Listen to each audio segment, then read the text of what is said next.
एक दिन मनोज की बीवी ने मनोज से कहा, शर्म आनी चाहिए तुम्हें, तुम्हारा गलत रिलेशन सरोज की बीवी के साथ है। मनोज शौक, उसने पूछा तुम्हें कैसे पता? उसने कहा कि कल सरोज तुम्हारा कच्छा पहन के आया था। अब आप सोच रहे होंगे कि मैं ऐसे नॉनवेज जोक क्यों सुना रहा हूँ। आजकल कुछ लोग सोशल मीडिया पे इतने कॉन्फिडेंस से कह रहे हैं कि राघव चड्ढा का चड्ढी उतर गया है, जैसे उसने अपने बीबी के बेडरूम में या अपने बेटी के बेडरूम में या अपनी बहन के बेडरूम में राघव चड्ढा को चड्ढी उतारते हुए देखा हो। इस शुगर को पहले सुनिए। सोशल मीडिया के सुपरस्टार राघव चड्ढा ये कहते हैं कि मैं गलत हो सकता हूं, 7 अन्य सांसद नहीं। वो 7 सांसद कौन है? हरभजन सिंह, संदीप पाठक, सब आम आदमी पार्टी के, बराबर। ये कौन कहते हैं? राघव चड्ढा, जिनकी चड्डी उतर गई है अभी।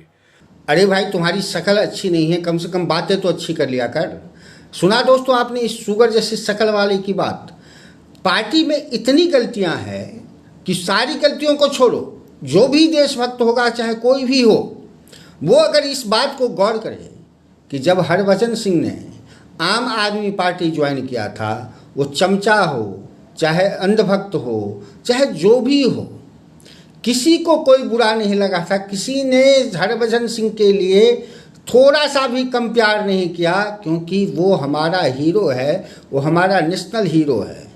लेकिन आम आदमी पार्टी छोड़ते ही इन गद्दारों ने, इन सुअरों ने हरभजन सिंह के घर पे गद्दार लिख दिया। अरे एक ही गलती को पकड़ ले तो सत्यानाश करने के लिए काफ़ी है। अब आगे बात सुनिए इस सुअर की। मतलब ये नए नए गुंडे बने, ये कहते हैं कि मैं गलत हो सकता हूं, 7 और सांसद क्यों रिजाइन कर रहे हैं, यानी पार्टी में कुछ कमी थी, बराबर। तो राघव चड्ढा, ये जवाब तुम्हारे लिए। 24 घंटे में 10 लाख लोगों ने तुम्हें अनफॉलो किया है, 1 मिलियन। तो मैं गलत हो सकता हूं, 10 लाख लोग तो गलत नहीं हो सकते ना बेटा। तुम इन्हीं लोगों के बलबूते पे सोशल मीडिया में स्टार बने थे 6 महीने के अंदर। तुम हमें 1 रुपए में, 5 रुपए में एयरपोर्ट में समोसा खिलवा रहे थे, बराबर। बस इतना बता दो, हम तो समोसा 50 की भी खरीद ही लेंगे। तुम कितने में बिके हो ये पब्लिक को एक बार बता दो। पब्लिक ने तो नहीं बोला ना तुम्हें कि तुम आम आदमी पार्टी छोड़ के बीजेपी में जाओ। कोई सर्वे कराया था क्या? कोई ऑनलाइन वोटिंग कराई थी तुमने? उसका रिपोर्ट दिखा दो। सुन सुगर, अगर तुमने राघव चड्ढा पे उंगली उठाया है तो क्या वो सारे गलत थे? कुमार विश्वास जैसे लोग गलत थे? अबे शर्म आनी चाहिए कि कुमार विश्वास जैसे देशभक्त कवि के ऊपर तुम्हें शक हो रहा है। तू सिर्फ राघव चड्ढा को गाली नहीं दे रहा है, तू उन सभी को गाली दे रहा है जो आम आदमी पार्टी छोड़ के गए हैं। और बात रही उनको अनफॉलो करने वाले लोगों की, तो भाई अपनी अपनी सोच है, किसी को कोई पसंद है, किसी को कोई पसंद नहीं है।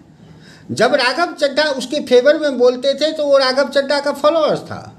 अब राघव चड्ढा का फॉलोअर्स कोई और होगा। तुम्हारी क्यों फट रही है वे? और सुन, 1 रुपये का समोसा ये खिलाने वाला था, बीएचके के फ्लैट में रहना चाहता था सीएम बन के। तुम्हें वो याद नहीं है जब केजरीवाल सबको चोर कहता था और सबको जेल में डालने वाला था और खुद ही इन चोरों के साथ जाके मिल गया? तुम्हें वो याद नहीं है जब केजरीवाल समोसे खाता था ठेली पर? तुम्हें वो याद नहीं है? तुम उस बात के बारे में कुछ बोला आज तक? नहीं बोला है।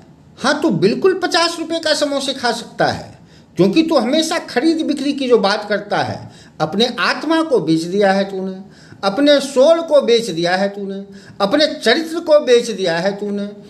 तो राघव चड्ढा बिका है, इसका मतलब है कि तू खुद बिकता है, इसलिए तुम्हें मार्केट का वैल्यू पता है।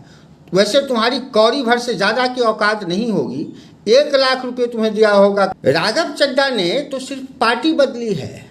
तुमने कभी उस बाप से पूछा कि क्या तुमने कभी पब्लिक से वोटिंग करवाई थी कि जिसको तुम जेल में डालने वाले थे, जिनको तुम चोर कहते थे, जिनकी वजह से तुम दलाली करने के लिए पॉलिटिक्स में आए?